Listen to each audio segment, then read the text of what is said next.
Hey guys, welcome back to my channel. ಹೇಗಿದ್ರೆ ಎಲ್ಲರೂ ಕೂಡ ಇವತ್ತು ಏನು ಮಾಡ್ತಾ ಇದ್ದೀನಿ ಅಂತ ಹೇಳಿದ್ರೆ, ಬಾಳೆಹಣ್ಣಿದೆ, 2 ಬಾಳೆಹಣ್ಣಿದೆ ದೊಡ್ಡದು. ಇದನ್ನು ಏನಾದರೂ ಇವಾಗ ಮಾಡಬೇಕಲ್ವ, ಏನು ಮಾಡೋದು? ಇದನ್ನು ತಿನ್ನೋಕೆಲ್ಲ ಸಾಧ್ಯ ಇಲ್ಲ. ಇದರಿಂದ ಪಲ್ಯ ಮಾಡ್ಬೋದು ಅಥವಾ ಇದರಿಂದ ಬಜ್ಜಿ ಹೀಗೆ ಏನಾದರೂ ಮಾಡ್ಬೋದು. ನಮ್ಮ ಕಡೆ ಪೋಡಿ ಅಂತ ಹೇಳ್ತಾರೆ, ಪರಂದದ ಪೋಡಿ ಅಂತ ಕರೀತಾರೆ ಇದನ್ನು. ಇದನ್ನ ಇವಾಗ ಪೊಡಿ ಮಾಡೋದಲ್ಲ, ಬಜ್ಜಿ ಮಾಡೋಣ. ಇದನ್ನು ಯಾವ ರೀತಿ ಮಾಡೋದು, ಇದಕ್ಕೆ ಏನೇನು ಸಾಮಗ್ರಿಗಳು ಬೇಕು ಅಂತ ನೋಡೋಣ. ಫಸ್ಟ್ ಇದನ್ನು ನಾನು ಕ್ಲೀನಾಗಿ ವಾಶ್ ಮಾಡಿ ಇಟ್ಕೊಂಡಿದ್ದೀನಿ.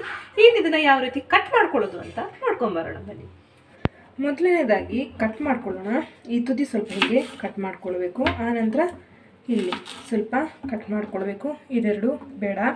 ಒಂದು ಬಾಳೆಹಣ್ಣ 2 ಪೀಸಾಗಿ ಮಾಡ್ತಾಯಿದ್ದೀನಿ ನಾನು ಈ ರೀತಿಯಾಗಿ. ಇದನ್ನು ಇವಾಗ ಸಣ್ಣಕ್ಕೆ ಕಟ್ ಮಾಡ್ಕೊಳ್ಬೇಕು, ದಪ್ಪ ಆಗಬಾರ್ದು. ಎಷ್ಟು ಸಣ್ಣಕ್ಕಾದರೆ ಅಷ್ಟು ಬೇಗ ಬೇಯುತ್ತೆ ಇದು, ಅದಕ್ಕೋಸ್ಕರ ನೋಡಿ ಈ ರೀತಿಯಾಗಿ ಕಟ್ ಮಾಡ್ಕೊಳ್ಬೇಕು. ಇದು ಕೇರಳ ಸ್ಟೈಲ್ ರೆಸಿಪಿ ಅಂತ ಹೇಳ್ಬೋದು. ತುಂಬ ಸಣ್ಣಕ್ಕೆ ಸ್ಲೈಸಸ್ ಮಾಡಿದ್ದೀನಿ, ಗೊತ್ತಾಗ್ತಾ ಇದೆಯಾ? ಇದೇ ರೀತಿಯಾಗಿ ಸ್ಲೈಸಸ್ ಮಾಡ್ಕೊತೀನಿ ನಾನು ಇವಾಗ. ಇದೆ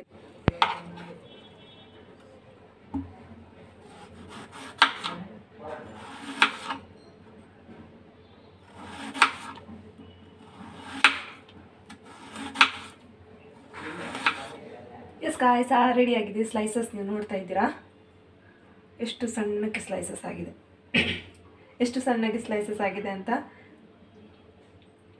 ನೋಡ್ತಾ ಇದ್ದೀರಲ್ಲ.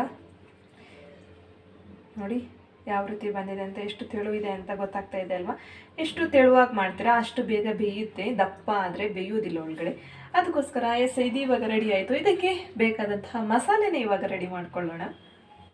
ಮೊದಲನೇದಾಗಿ ನಾನಿಲ್ಲಿ ದೊಡ್ಡ ಕಪ್ಪಲ್ಲಿ 1 ಕಪ್ ಆಗುವಷ್ಟು ಕಡಲೆಟ್ಟನ್ನ ಹಾಕ್ತಾಯಿದ್ದೀನಿ. ಕಡಲೆಟ್ಟು ಸ್ವಲ್ಪ ಜಾಸ್ತಿ ಹಾಕ್ತಾಯಿದ್ದೀನಿ, ಯಾಕಂತ ಹೇಳಿದ್ರೆ ನಾವು ಹಿಟ್ಟನ್ನು ಸ್ವಲ್ಪ ತಿಕ್ಕಾಗಿ ಕಲಿಸ್ಕೊಳ್ಬೇಕಾಗತ್ತೆ. ನೀರಾಗಿ ಕಲಿಸ್ಕೊಂಡ್ರೆ ಬಾಳೆಕಾಯಿಗೆ ಅಂಟೋದಿಲ್ಲ, ಅದಕ್ಕೋಸ್ಕರ 1 ಕಪ್ ಆಗುವಷ್ಟು ಕಡಲೆಟ್ಟು, ಹಾಗೆ ಒಂದು ಅರ್ಧ ಟೇಬಲ್ ಸ್ಪೂನ್ ಆಗುವಷ್ಟು, 1/4 ಟೇಬಲ್ ಸ್ಪೂನ್ ಆಗುವಷ್ಟು ಇಂಗನ್ನ ಹಾಕ್ತಾಯಿದ್ದೀನಿ. ಆನಂತರ 1 ಟೇಬಲ್ ಸ್ಪೂನ್ ಆಗುವಷ್ಟು ಅಚ್ಚ ಖಾರದ ಪುಡಿ ಹಾಕ್ತಾಯಿದ್ದೀನಿ. ಖಾರ ಜಾಸ್ತಿ ಬೇಕು ಅಂತ ಹೇಳೋರು ಖಾರದ ಪುಡಿನ ಜಾಸ್ತಿ ಆ್ಯಡ್ ಮಾಡ್ಕೊಳ್ಬೋದು. ನೀವು ಪುಡಿ ಅಂಟಿಂಗ್ ಯೂಸ್ ಮಾಡ್ತಾ ಇದ್ದೀರಾ ಅಂತ ಹೇಳಿದ್ರೆ ನೀವು ನೀರಲ್ಲಿ ಕಲಸಿಬಿಟ್ಟು ಹಾಕ್ಕೊಳ್ಬೋದು. ಇಲ್ಲಿ ಸ್ವಲ್ಪ ಹಸಿ ಜೀರಿಗೆನ ಕೈಯಲ್ಲಿ ಪುಡಿ ಮಾಡಿಬಿಟ್ಟು ನಾನು ಹಾಕ್ತಾಯಿದ್ದೀನಿ. ಹಾಗೆ ಇಲ್ಲಿ ರುಚಿಗೆ ತಕ್ಕಷ್ಟು ಉಪ್ಪನ್ನು ನಾನು ಆ್ಯಡ್ ಮಾಡ್ತಾಯಿದ್ದೀನಿ. ಉಪ್ಪು ನೋಡ್ಕೊಂಡು ಹಾಕಿ. ಒಮ್ಮೆಲೆ ಜಾಸ್ತಿ ಆದರೂ ಕೂಡ ಏನು ಮಾಡಲಿಕ್ಕೆ ಆಗೋದಿಲ್ಲ, ಕಡಿಮೆ ಅಂತ ಅನಿಸಿದ್ರೆ ಆನಂತರ ಆ್ಯಡ್ ಮಾಡ್ಕೊಳ್ಬೋದು. ಇವಾಗ ಎಲ್ಲ ಮಿಶ್ರಣವನ್ನು ಕೂಡ ಒಂದೇ ರೀತಿಯಾಗಿ ಇಲ್ಲಿ ಮಿಕ್ಸ್ ಮಾಡ್ಕೊಳ್ಳಿ.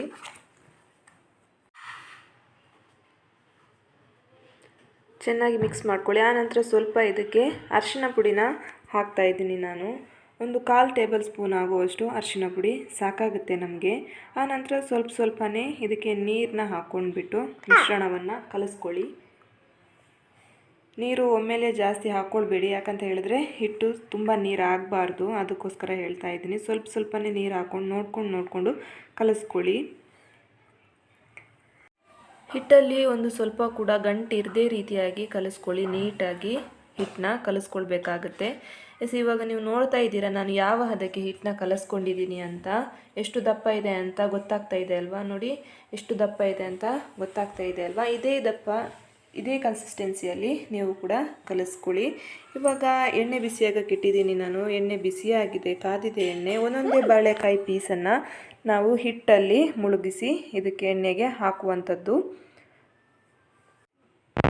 ನೋಡ್ತಾ ಇದ್ದೀರಲ್ವ? ಇದೇ ರೀತಿಯಾಗಿ ಒಂದೊಂದಾಗಿ ಬಾಳೆಕಾಯಿಗಳನ್ನು ಹಿಟ್ಟಲ್ಲಿ ಮುಳುಗಿಸಿ ನೀವು ಎಣ್ಣೆಗೆ ಹಾಕ್ಕೊಳ್ಳುವಂಥದ್ದು. ತುಂಬ ಸಿಂಪಲ್ ಆದಂತಹ ರೆಸಿಪಿ ಇದು, ತುಂಬ ಬೇಗನೆ ಆಗುತ್ತೆ. ಬಾಳೆಕಾಯಿ ನಾವು ಬೇಗನೆ ಕಟ್ ಮಾಡಿ ಇಟ್ಕೊಂಡ್ರೆ ಇದರಲ್ಲಿ ಹೆಚ್ಚು ಕೆಲಸನೇ ಇರೋದಿಲ್ಲ. ತುಂಬ ಬೇಗನೆ ರೆಡಿ ಆಗುವಂಥ ಸ್ನ್ಯಾಕ್ಸ್ ಇದು. ಹಾಗೆ ತುಂಬಾ ರುಚಿಕರವಾಗಿ ಕೂಡ ಇರುತ್ತೆ, ತುಂಬಾ ಟೇಸ್ಟಿಯಾಗಿ ಆಗುತ್ತೆ. ಕಾಯಿ ಚಟ್ನಿ ಜೊತೆಗೆ. ಚಟ್ನಿ ಸ್ವಲ್ಪ ಖಾರವಾಗಿ ಮಾಡಬೇಕು, ತುಂಬಾ ಅದ್ಭುತವಾಗಿ ಬರುತ್ತೆ ಇದು ಟೇಸ್ಟ್ ಇದರದ್ದು. ನೋಡ್ತಾ ಇದ್ದೀರಲ್ವಾ? ಎಲ್ಲ ಬಾಳೆಕಾಯಿ ಕೂಡ ಚೆನ್ನಾಗಿ ಆಯಿಲಲ್ಲಿ ಫ್ರೈ ಆಗಿದೆ. ಒಂದು ಸೈಡ್ ಫ್ರೈ ಆದ ನಂತರ ಇನ್ನೊಂದು ಸೈಡ್ ಟರ್ನ್ ಮಾಡಿ ಹಾಕಿ. ಎರಡೂ ಸೈಡ್ ಕೂಡ ಚೆನ್ನಾಗಿ ಫ್ರೈ ಆದರೆ ಮಾತ್ರ ಚೆನ್ನಾಗಿರುತ್ತೆ. ಚೆನ್ನಾಗಿ ಬೆಂದರೆ ಮಾತ್ರ ಇದು ಚೆನ್ನಾಗಿರುತ್ತೆ. ಅದಕ್ಕೋಸ್ಕರ ಎರಡೂ ಕಡೆಯಿಂದ ಕೂಡ ಇದನ್ನು ಚೆನ್ನಾಗಿ ಫ್ರೈ ಮಾಡ್ಕೊಳ್ಳಿ. ಇವಾಗ ಪರ್ಫೆಕ್ಟಾಗಿ ಫ್ರೈ ಆಗಿದೆ, ಎರಡೂ ಸೈಡ್ ಕೂಡ ಪರ್ಫೆಕ್ಟಾಗಿ ಫ್ರೈ ಆಗಿದೆ. ಇದು ಇಷ್ಟು ಫ್ರೈ ಆದರೆ ಸಾಕು. ಇದನ್ನು ತೆಗಿಯೋಣ. ಇವಾಗ ಇದನ್ನು ತೆಗೆದು ಒಂದು ಟಿಶ್ಯೂ ಪೇಪರ್ ಮೇಲೆ ಹಾಕ್ತೀನಿ ನಾನು, ಆಯಿಲೆಲ್ಲ ಹೀರ್ಕೊಳ್ಳಿಕ್ಕೋಸ್ಕರ. ನೋಡ್ತಾ ಇದ್ದೀರಲ್ವ, ಎಲ್ಲವನ್ನು ಕೂಡ ತೆಗೆದೆ ನಾನಿವಾಗ. ಇನ್ನೊಂದು ಸಲ ಎಲ್ಲ ಉಳಿದಿರುವಂತಹ ಬಾಳೆಕಾಯಿನ ನಾನು ಇದಕ್ಕೆ ಹಾಕ್ತಾ ಇದ್ದೀನಿ.